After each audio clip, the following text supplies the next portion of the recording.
Got quiet all of a sudden. It must be 5 o'clock. Well, good afternoon, everyone. It's 5 o'clock on a sunny Tuesday, May 3rd, 2022. I'd like to call to order the meeting of the St. Croix County Board of Supervisors. And we'll start out with a invocation from Father John from St. Patrick's Parish. Thank you. And Bob, I understand this is your first meeting as the chair, and so we certainly pray for you and for your leadership and for all of those, especially who are starting their first term. Thank you for all of you for your service, but especially those starting their first term on the board. For many of us, the Ukraine is in our hearts, and so we begin by praying for the people of Ukraine, the end of the war there.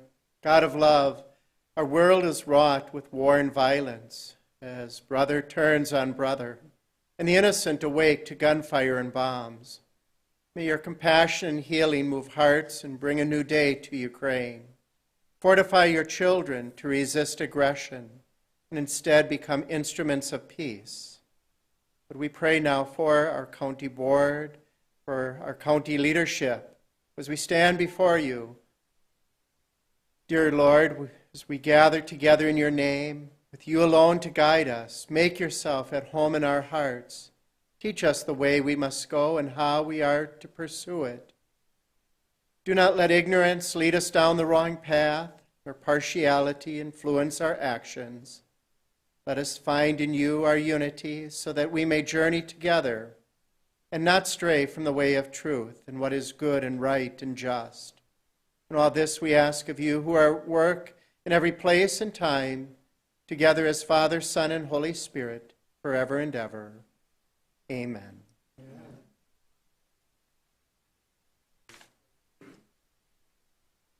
Allegiance to the flag of the United States of America and to the republic for which it stands, one nation under God, indivisible, with liberty and justice for all.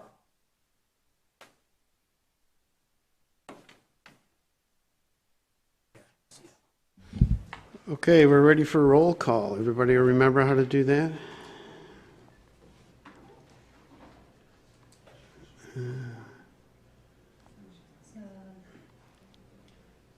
Here we go.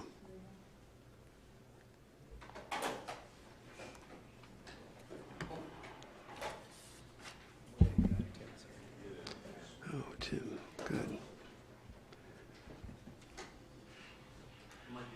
Jerry, Mark, Mike, confirm. There we go.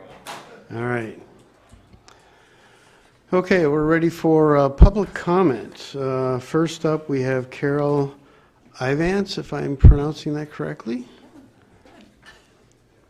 Do I have to turn this on? Oh, it's on. Okay. Hi, my name's Carol Ivance. I live in Hudson, and my concern today is the appointment of Philip Gally, however you pronounce that. To begin with, what is a Justice Services Director? I don't understand what that is or why we need one. And in this day of semantics twisting, I'm not going to assume it's something that's necessarily good for the general population. I hope that it is, but you never know. And especially since he is, as I understand it, a university professor, and nothing personal, but I have too many reasons not to trust those Marxist establishments and anyone who comes out of them. And I realize there's a lot of people on the left who probably don't have any idea what they're actually doing because they're following along, which is, you know, works just really well for the people at the top, but not for those of us at the bottom. So anyway, as I understand it, the supervisors aren't necessarily involved in the appointments or the vetting process, so I'm asking for that process to change if that is the case. How can you vote on anyone or anything that you're not familiar with? You should not take anyone else's word for it. You should vet them yourself. You are here to represent us, not the administrator or any other person. Are you going to just be bobbleheads, or are you going to uphold the oath of office that I personally witnessed all of you swearing to uphold the constitutions of the United States and Wisconsin? How can you know that you're upholding those constitutions if you vote for someone you personally know nothing about? I'm asking for this particular vote today to be tabled until this nominee can be vetted and for the entire confirmation process to be overhauled. It might take more time in the short run, but if you do a thorough job to start with, it usually pays dividends in avoiding problems down the road. Thank you. Thank you, Carol. Other public comment? Anyone from the public like to address the board? Any additional public comment? Okay, seeing none, I think we'll move on to our consent agenda. Do we have a motion for the consent agenda? Motion by Supervisor Hanson. Second?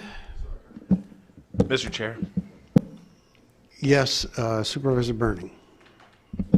I would like the minutes from the April 19th, 1-3 set aside for discussion for amendment, please.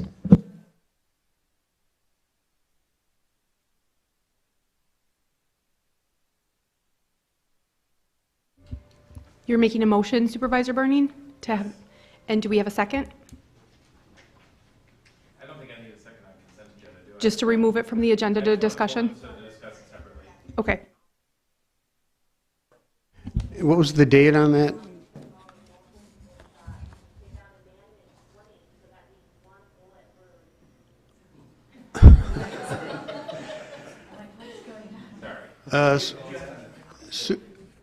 Which date was that? April 19th. I'm just double checking. April 19th. So we'll pull that from the consent agenda and address that in a separate motion after the consent agenda.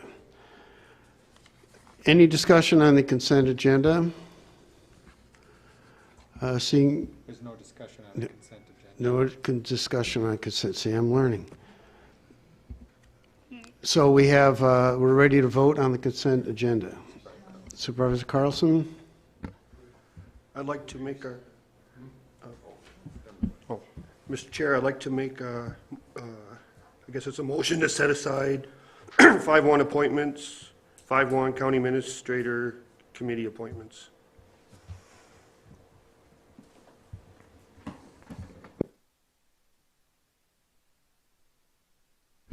Okay, so the consent agenda now is as published with the exception of the April 19th minutes and the appointments of the county administrators committee appointments.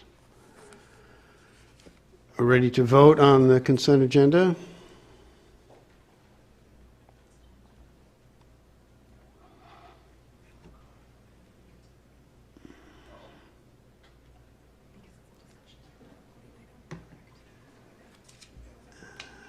Here we go.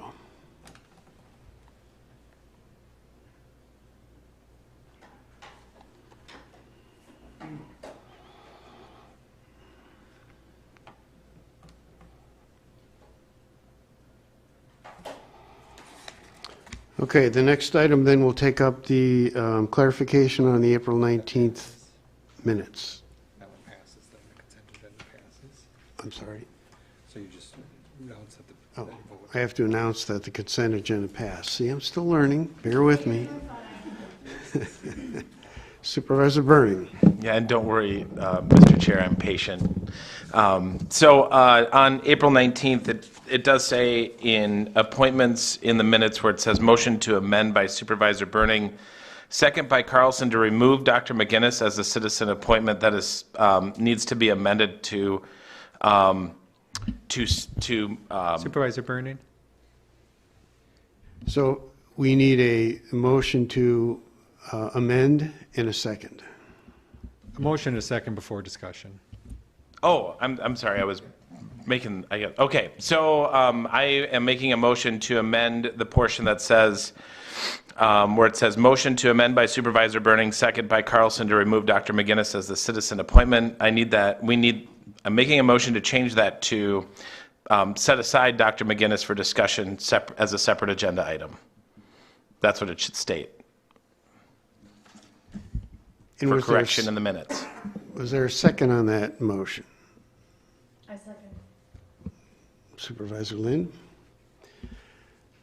Now we're ready for any discussion.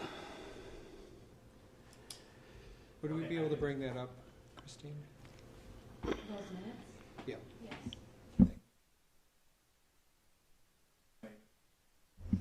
Go ahead. It's just for clarification, because my motion was not to remove him as a citizen member, it was to set him aside, so I just want that clarified in the minutes.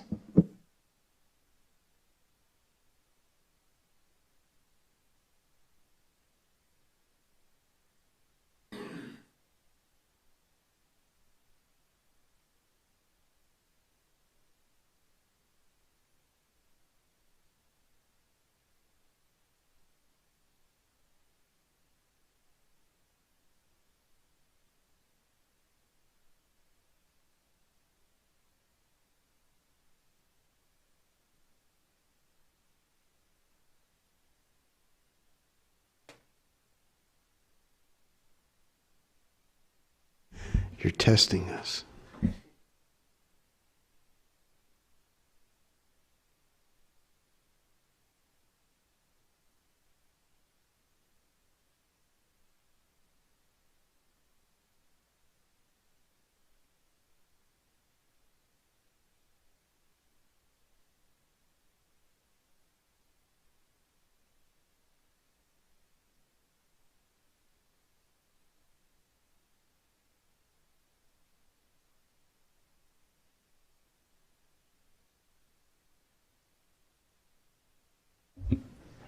Supervisor Burning, can you repeat your motion one more time just so Christine and I can get it down exactly?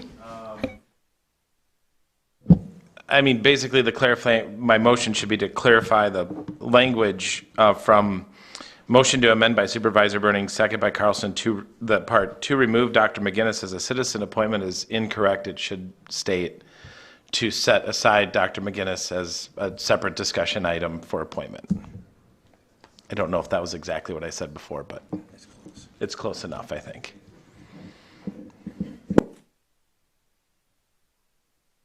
Okay, so there's a motion to amend, or to approve the minutes as amended, and a second. Any discussion? All right, seeing none, let's go ahead and vote on that.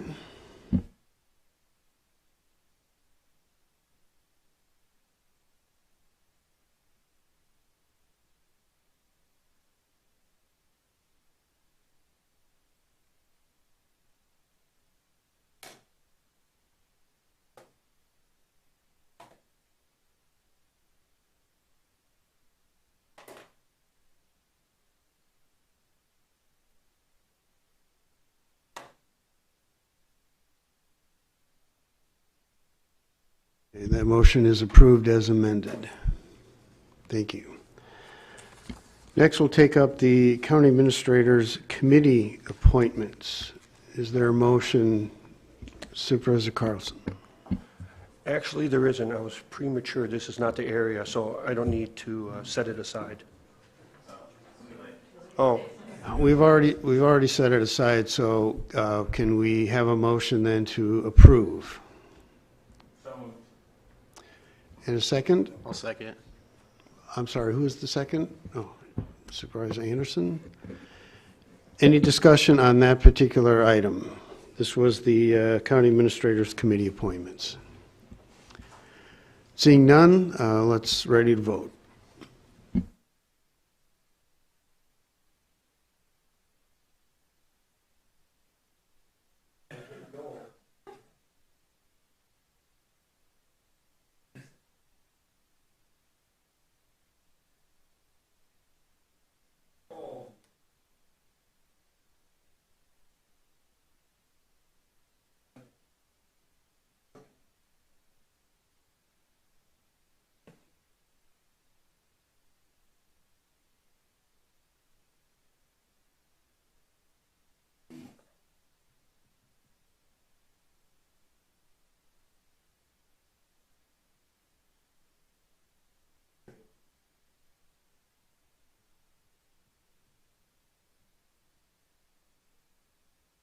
Okay, that motion passes. Thank you. Okay, we're going to have the pleasure now of moving on to recognition of several departing County Supervisors. And I'm very pleased that former Supervisors Tim Hall and Dave Peterson are with us today. We have a nice certificate of appreciation, but I at least want to add that Tim, I'm really glad that you were on the board. I think you really contributed a lot, and I really thank you sincerely for your service. Dave, you've had years of service, but in particular, I really appreciate the last 2 years that you served as county board chair. Your leadership was exemplary, and you made us all a much more better board. So I sincerely thank you for that.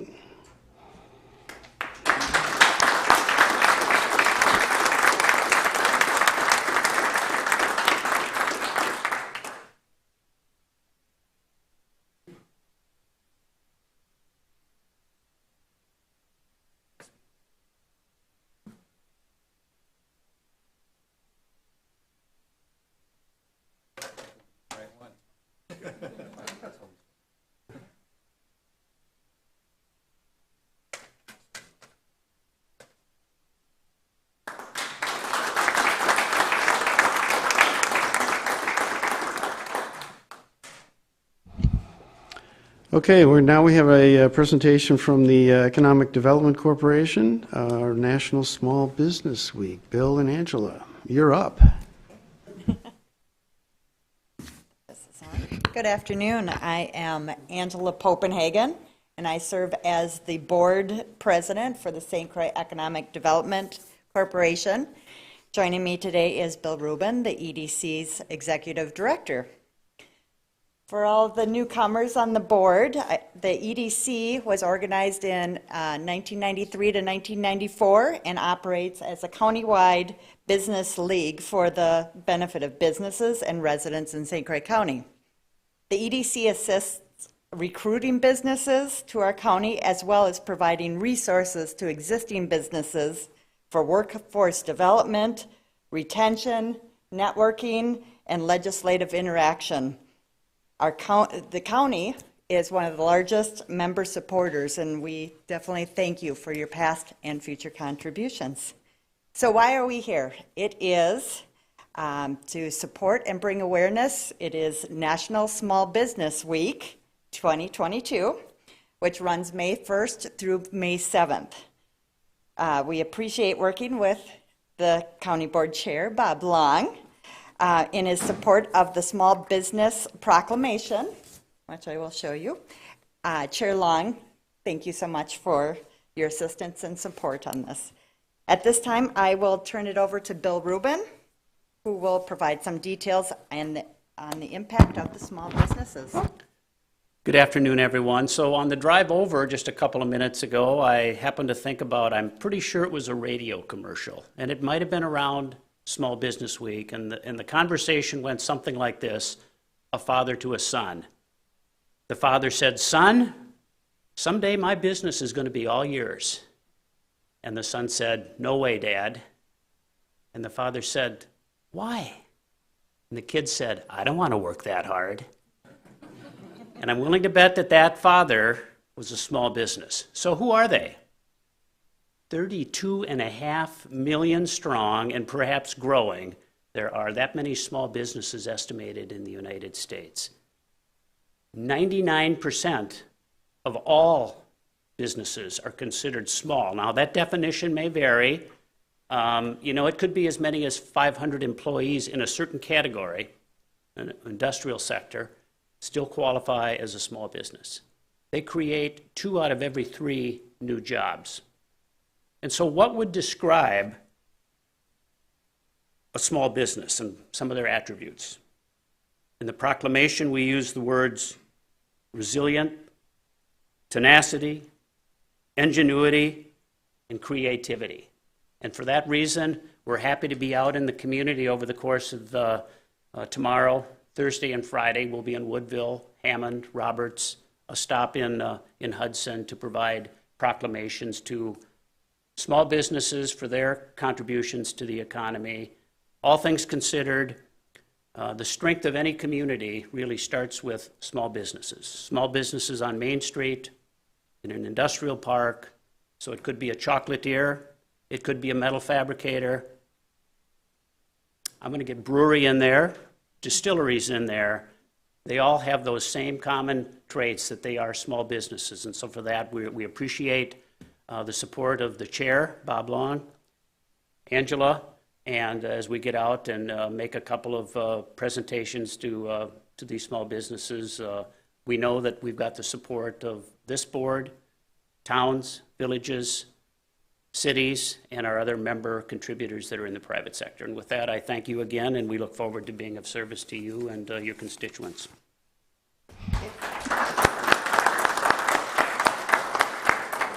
Thank you, Angela and Bill. So we're ready to move on to the county administrator's report. Christine, could you bring up the financial report on the screen? Thank you. I think it starts on page 58 of the packet. I wanted to take just a couple minutes to go over this financial report.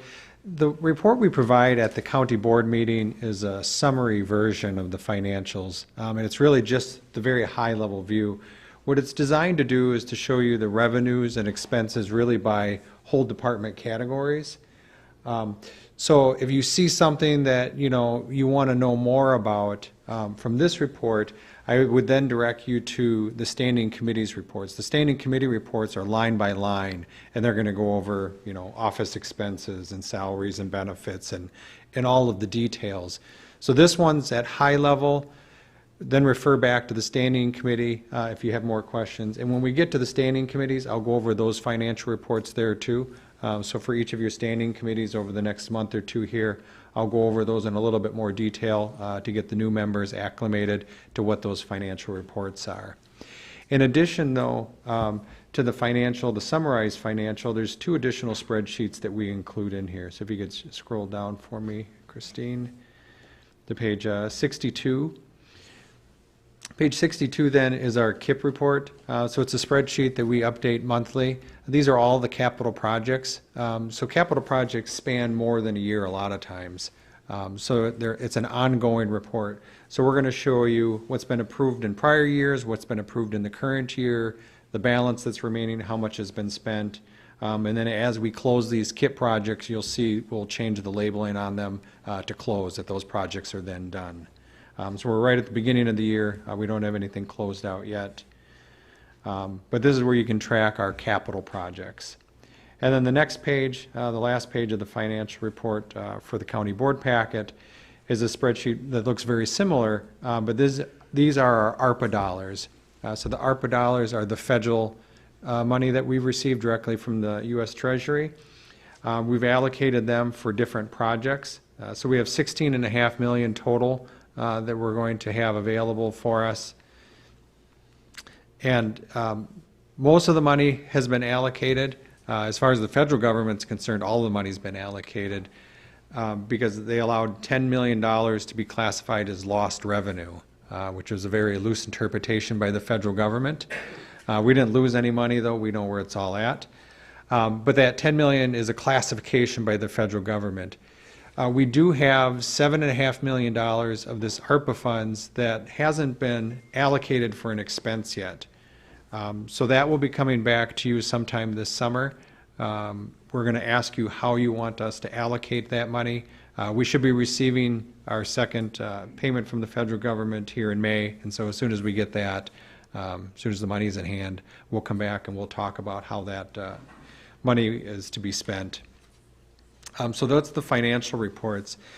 Related to that, then, the other thing I wanted to mention was opioid settlement. We got an update this week on our opioid settlement. We're expecting about $2.8 million to be received in the settlement. St. Croix County will receive that directly, but we're going to receive it over a number of years. Our first payment is due in July. I don't have an exact payment schedule yet, so I don't know how much of a dollar amount we're talking about. But as soon as I get that payment schedule, and I know what time period and what the annual payments are for the opioid settlement, we'll come back to the county board and ask you how you want us to spend that money. So those are some of the financial details that I wanted to highlight in the financial report this month.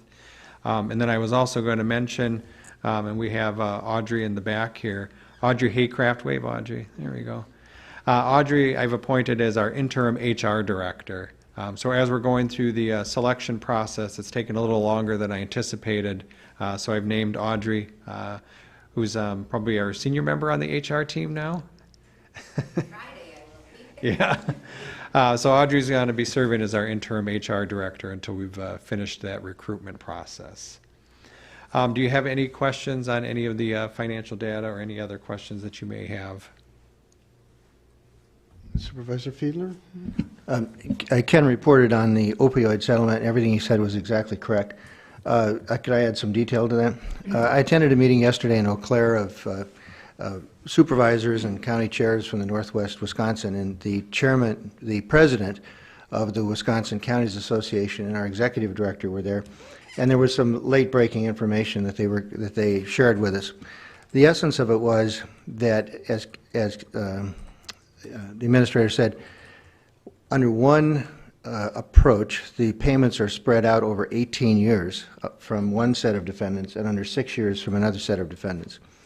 But in following some other precedents that Wisconsin and counties have used with regard to large settlements, the Wisconsin Counties Association is now in the process of working with a number of financial representatives from large brokers to see if we can securitize the total amount of the settlements. And so the total amount for Wisconsin, I think, is $400 to $500 million, and that our share is the roughly $3 million. But the essence of that would be that if a number of counties sign into that, and if we decide to do it, then we will get an upfront payment that will be less than the $2.8 million, but we'll get it up front. And we can decide not to do that, so our choice, and then we'll get the payment spread out over 18 years. Of course, there's some risk in that, and we don't get it, obviously, all at once. So I think that Executive Director O'Connell is going to be recommending that a thoughtful process would be for the counties to consider taking our payments up front with regard to that portion of the settlement. And so I don't know what that would be, but let's just estimate it would be 2/3 of what we're entitled to, because we'd be getting it up front as opposed to over 18 years. Also, we have to keep in mind that there are 3 buckets of defendants: the manufacturers of the drugs, the distributors of the drugs, and the retailers of the drugs. The settlement that has been finalized was with the distributors, and it was for about, round numbers, $26 billion distributed all across the United States. But there's still ongoing litigation and probable settlements this year with the manufacturers and with the retailers. And I can't speculate too much relative to the total dollars involved with those settlements, but it would certainly be in the billions of dollars, and we could look forward to future monies from that overall settlement process with regard to the opiates. And the other good thing that I would suggest is that, and I believe he suggested that the money from that might get here in the third quarter, probably in the fourth quarter, and it's possible it might not get here till next year. I think that was the rough summary that he gave. So that's just a little more detail on that. Thank you, Supervisor Fiedler. All of you will learn stuff as well as Supervisor Fiedler does too over time. So it's a complex situation, but he has a good grasp of it. Other questions? Supervisor Otino. Thank you, Mr. Chairman. A question for Administrator Witt. Is there any room or way to change a line item in the 2023 budget, or is that all cut in stone? All right, so the 2023 budget, we haven't drafted yet. But we've got a tentative, right? No, not really. So for 2023, so the budget process, and we're going to go over that here in a little bit, but in the budget process, departments don't even request their budget until the June timeframe. So the 2023 budget hasn't been established yet. Okay. A lot of variability in that yet. Thank you. Yep. Other questions? Okay, we'll move on to our business items. First is the county administrator appointment of a new justice services director. Yeah, so department head positions are appointed by the county administrator, subject to confirmation by the county board. So the selection process that we use is we advertise for those positions that are open, like the Justice Services Director, like the HR Director currently. We create an interview panel that is made up of myself, various members of the staff that have interactions with those department heads, and then I always include in a representative from the standing committee. In this case, it was Supervisor Fiedler from the Public Protection Judiciary Committee, and also we use the presiding judge, Judge Needham, on the interview panel. So we reviewed the applications, conducted interviews, and my recommendation for hiring is Philip Ghali. Mr. Ghali comes to us from UW River Falls, has excellent credentials, and I think will be a huge asset to the further development of the Justice Services Department. So Justice Services, it's Justice Support Services, and what they do is they support the court system.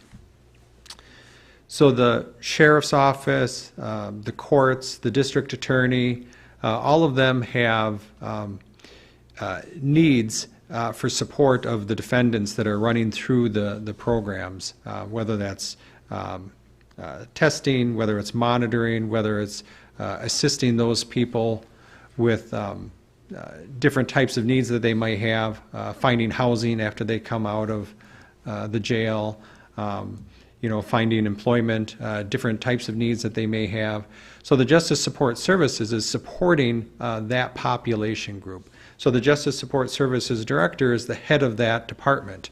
They have a staff of, I think, 5 in that department, but that's what their function is. They're here to support our departments and to support that population group in order to make things as seamless as possible and help with them not falling back into whatever bad habits they had that got them into the court system in the first place.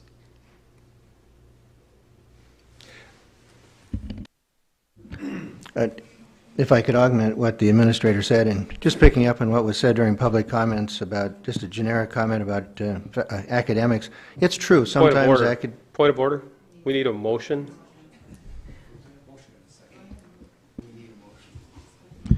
Yeah, before discussion, we need a motion to approve, a motion by Supervisor Hanson. Second, Supervisor Osnes. Now we're ready for questions and discussion. I do have to put his motion in.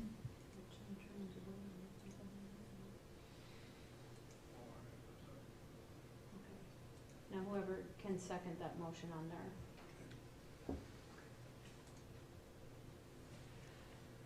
Okay, there we go. Supervisor Friedman. Just to follow up on the administrator's comments, there was comment during public comment that sometimes academics aren't the best suited for certain types of difficult county work, and it's true, some academics have one foot firmly planted in the clouds. But in Phil Ghali, who will become Dr. Phil Ghali in 3 days, I think we have an exceptional individual. He's mature. He's served as he's got an extraordinary academic record. We look in our packets, it's 15 pages of articles and other things he's been engaged in over the last 2 decades.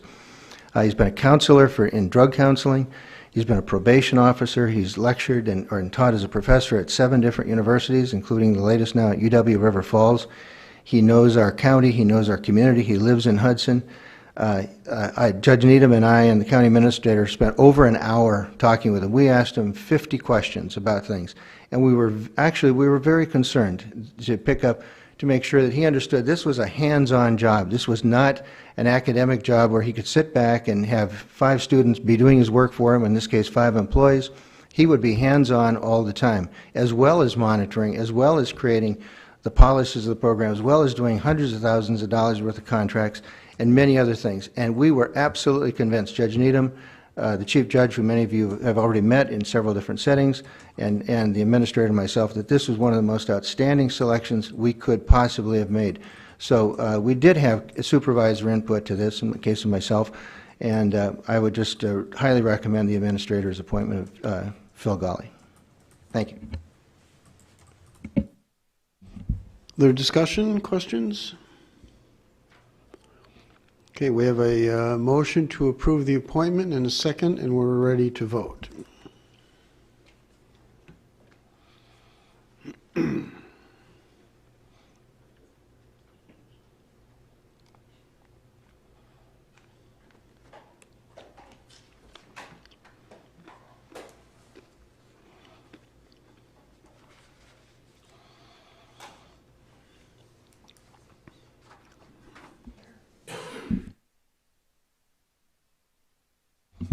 And that appointment, the motion is approved.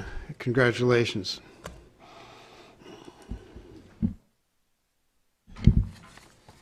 All right, our second business item is a resolution established for the 2023 budget priorities and guidelines. Supervisor Cook? I'd like to make a motion to approve the resolution establishing 2023 budget priorities and guidelines. And second by Supervisor Burning. Okay, ready for discussion? Supervisor Cook? Thank you, Mr. Chair.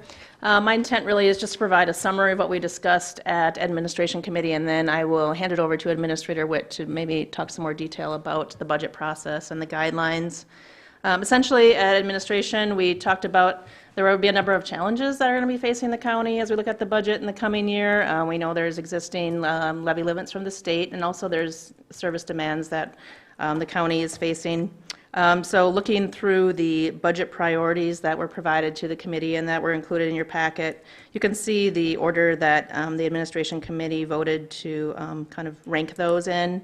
Structural deficit we obviously have to take care of. For those of you who are on the board, you remember that we had position changes and changes in compensation that we approved that we need to account for, and also employee compensation. We looked at that in the context of retention because we know it's a kind of a tough job market there, a competitive job market, and so the committee talked about the value of keeping employees here and not going out and going through a new process there. The limits, or excuse me, the priorities also we talked about in just the way that how are the priorities going to make sure that the county is serving its residents in the most effective and efficient way possible. And so that is where we came up with the order.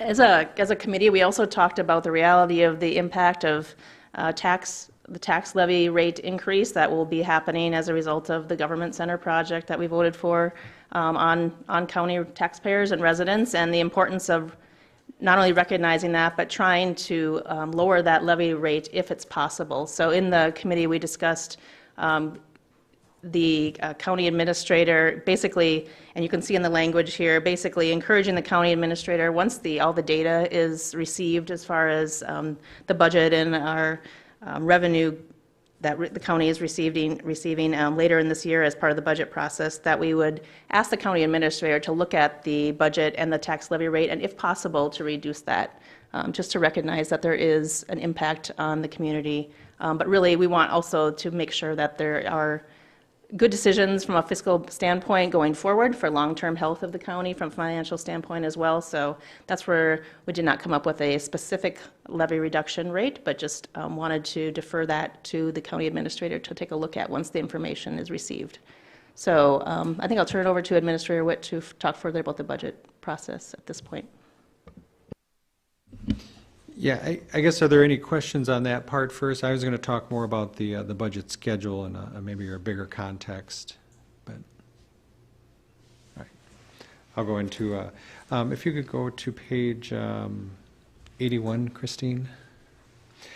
So in the packet, you saw the calendar that we put together that goes over the budget process.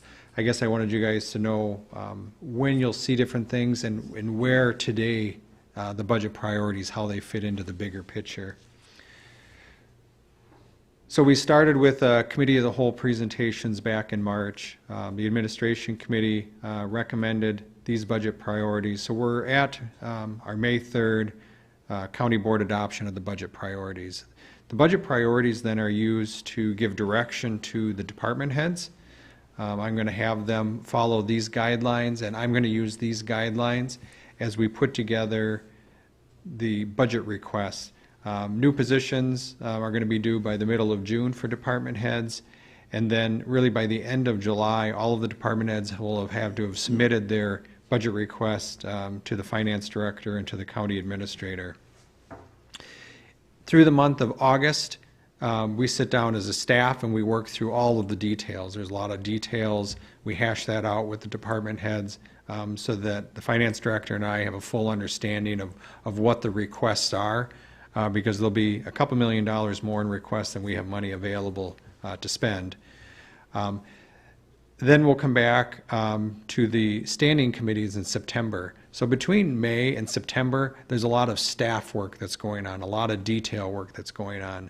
In September, though, we'll come back to all of the standing committees and we'll go over all of those departmental budget requests. At that point, I'll have an understanding of what those requests are, so I can talk to you intelligently about what the requests are, where the changes are, maybe where some of the options are within their budgetary request. That's a chance for you to give me some feedback at that September standing committee, because in October, I need to come back with a balanced budget. So all of those departmental requests, if you add them all up, are going to be over budget. I need to come back with a balanced budget.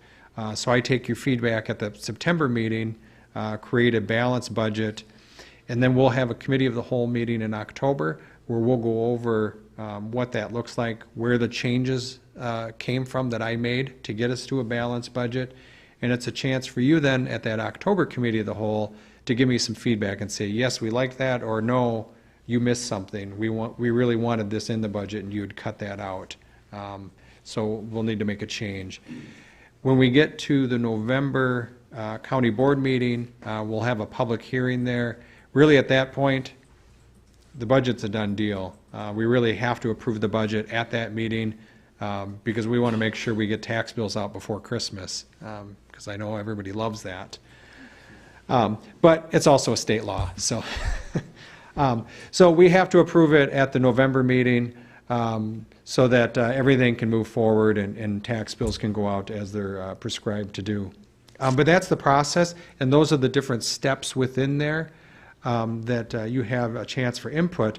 But that's why today is so important. The priorities that you're setting today are the directions that I'm going to give to department heads and the direction that I'm going to follow myself in making a lot of those determinations. So with that, I guess I'll turn it back over to the county board to ask questions and to have discussion on what the priorities are. Questions? Somebody's got to have a question. Comments? Discussion? Supervisor Ottino. Yeah, in the same vein as my earlier question regarding the 2023 budget, I was going to wait for it to get to that establishment and then request a 10% reduction in every line item with the exception of the Sheriff's Department and the Justice Department. I'm going to put my cards on the table right now. We're with this $80 million project that I did not vote in favor of, I'll let you know. It costs the average American family right now almost $400 a month more to buy the same goods they did 1 year ago. I think we all know that. We all know the impact. So I'm letting you know, I'm going to keep an eye on that because I want that to be as conservative as possible. Thank you.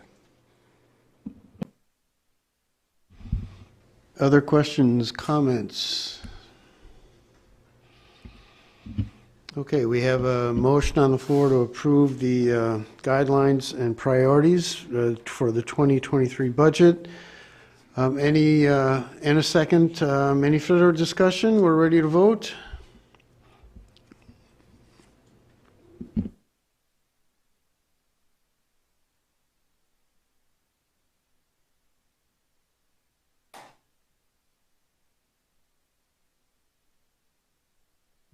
And the motion passes. Thank you. You're all set, Ken, for now.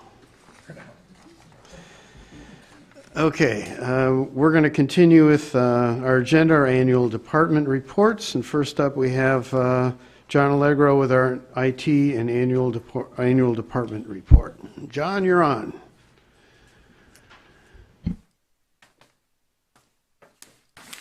Good evening, everybody.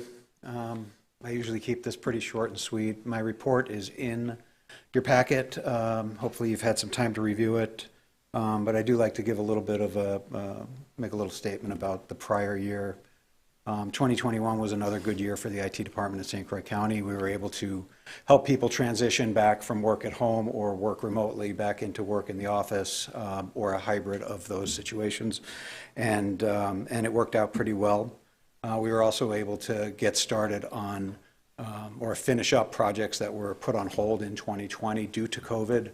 We were able to finish those and continue on with the projects that we had scheduled for 2021. If you have any questions about anything in our report, I'd be glad to answer those. Or if you have questions about general IT stuff, especially for the new people, I would be happy to answer those too.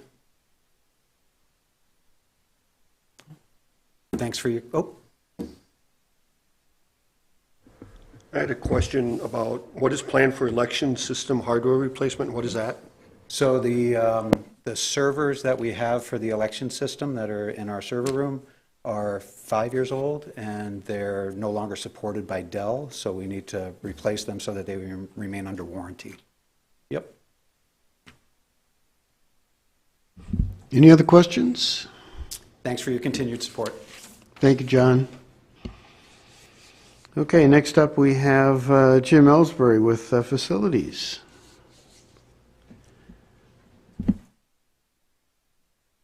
Good evening and welcome aboard, everybody. Nice job today, Christine. See you jockeying through, but you're doing great. And we know Cindy's watching somewhere, so hey, Cindy. She's watching this one. So good job. Anyway, I just wanted to say thank you first to all those supervisors that came on the tour with us.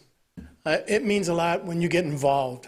When you get out and you see the buildings, you see the sites, you give feedback to me, and you also give it back to Administrator Witt. So for everybody who complimented the buildings, conditions, the lightings, and so on and so forth, thank you. For those who didn't, well, he's right there. So we try really hard. We serve all the customers, and my customers are the employees of the county, the department heads. We serve the employees, we serve the department heads, we serve the departments. The jail staff is important. For those of you who have an opportunity to take a tour of the jail, please do so. I don't know why anybody would want to leave. It's really nice there. Maybe the food, but anyway. I think it's important to get out, and the more you guys get involved with things, the better it is. I know Dave Osnes has been a friend of mine since I got the job, and he visits often. I hope that you decide to visit often too, because that's how you learn and you get better, and so do I, for all of your questions. It's nice to see Tim Ramberg on board. When I first joined the county, Tim told a story to me that was just really priceless. When he worked at the highway shop, he would look across the street at the house, and he would see his dad working in the highway shop. He'd be home as a kid. He'd look across the street and watch his dad working in the highway shop. So when he's at his office, at his desk, he's looking across the street to see the place he grew up. And that is like so special to this county, and that's what means so much to small towns and all of us. And that was just a priceless story, and I always remember that because this is what I wanted to be a part of.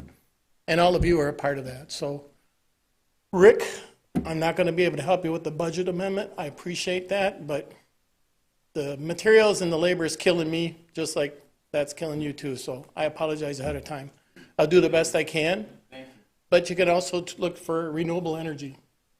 If we can get more renewable, we're not paying so much on electric bills, we're creating it ourselves. I'm working with Excel right now. They've got a program that they're initiating, and it's to produce electricity. It's a little incubator thing that they're starting. I just met with them a couple weeks ago. That's coming along with other requests for solar. So as those things come in, it's important. That helps offset the budget. It takes a long time to get your money back, but it's getting better. So, any questions?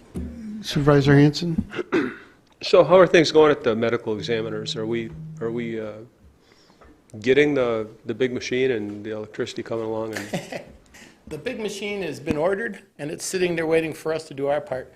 At the admin committee, we'll be bringing up forward our costs are higher than what we had anticipated when we got the bids back. We did some work on in-house ourselves. We can't tackle the whole thing, but we were able to do a lot of it. So at the admin, we'll be bringing up, we need a little bit more dollars to get that done. So I said big machine because I couldn't remember what it is. It's a CT scanner? CT scanner. Yeah. So the company we buy it from, they buy it from hospitals, they get them, they renew them, and then they sell them to counties to use for autopsies or whatever else. I wouldn't say that Patty's never going to try it herself. Because when I bought the van for her, she laid down in the back to make sure the new van would fit. So, anyway. Yep. Years ago, we put geothermal in at the nursing home. How's the ROI looking on that? System's working. You know, obviously, we run into problems when it gets really cold, right? Windmills don't turn at minus 26, so then we have a problem feeding all of the electric that we use. We get constraint days. Geothermal, the temperature gets low, we don't get the advantage as much. But in the summertime, it's doing a lot. It's doing really well. We've just gotten in the process, thanks to ARPA, is getting the controls set a little bit better so we can get better details like by the minute instead of by the gross. But yeah, it's going well.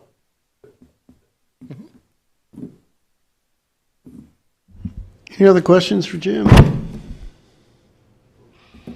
I'm out. Thanks. Good. Thanks, Jim. Okay, any requests for future agenda items? Oh, yes, Supervisor Telejohn. When is it appropriate to get an update on the broadband grants that we awarded and the progress on those?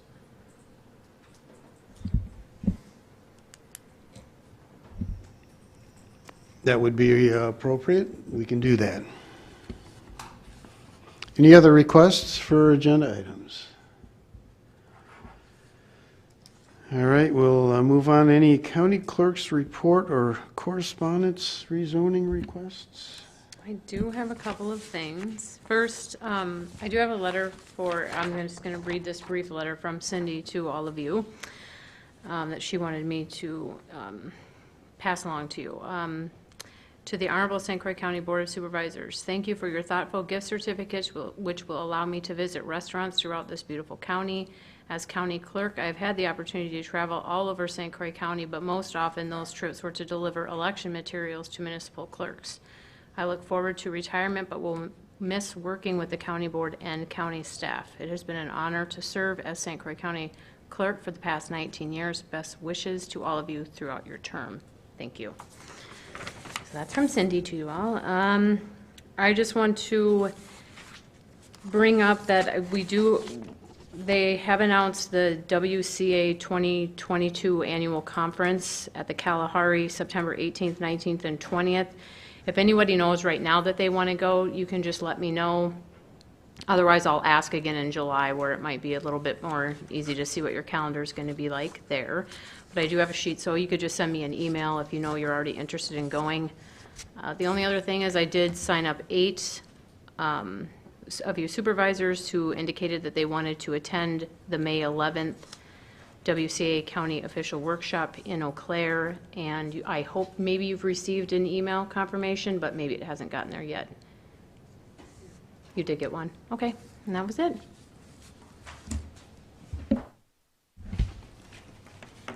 And I'd just like to add a welcome to our brand new county clerk, Christine Hines. You did a great job tonight. Thank you.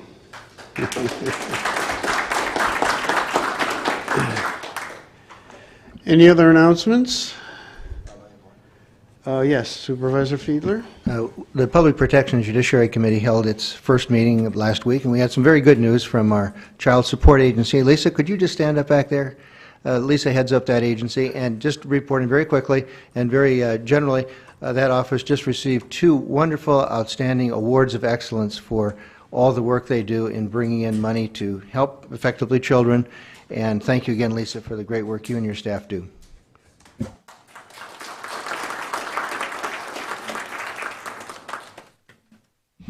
Any other announcements? Okay, it's 5:54. We are adjourned. Thank you all.